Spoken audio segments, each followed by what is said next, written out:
Good morning.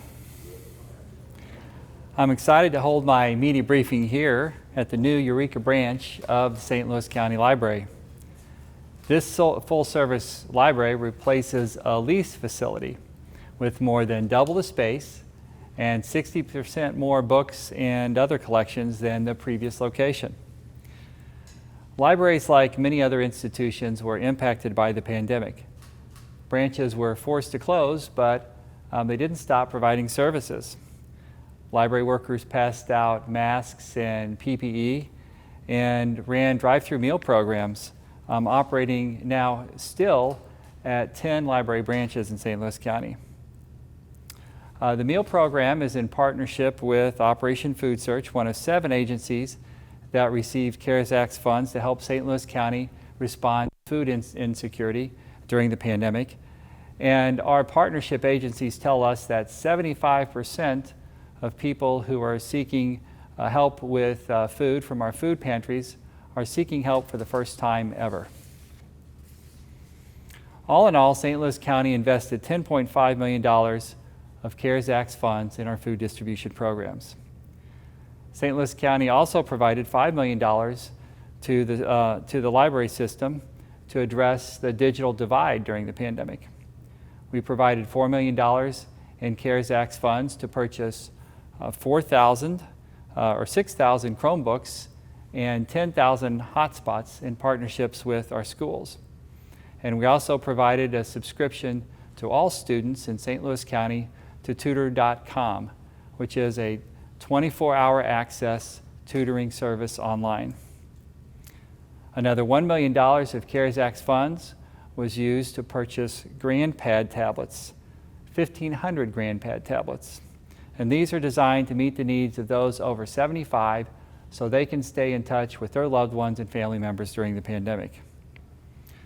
Libraries have long served as a community staple, a portal of sorts to the outside world.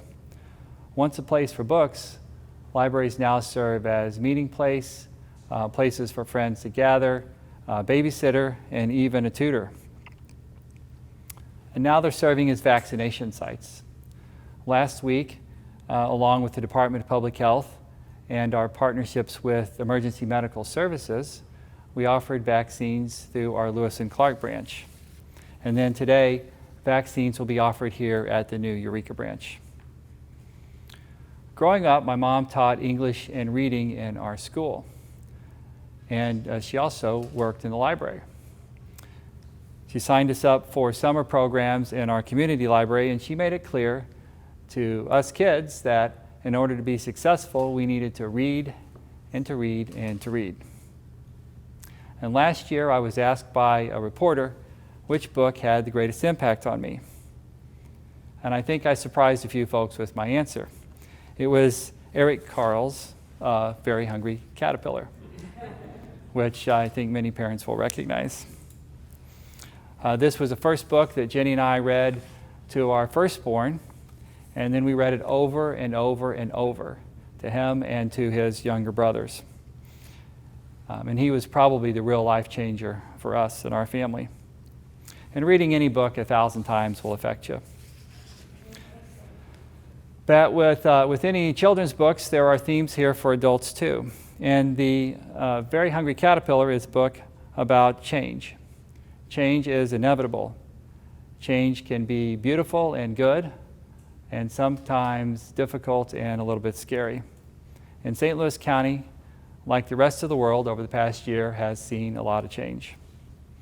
It tested our will, but it also brought out the best in people.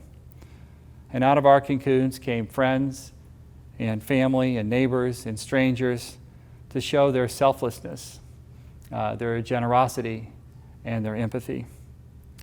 And now dark moments are giving way to a bright future of hope.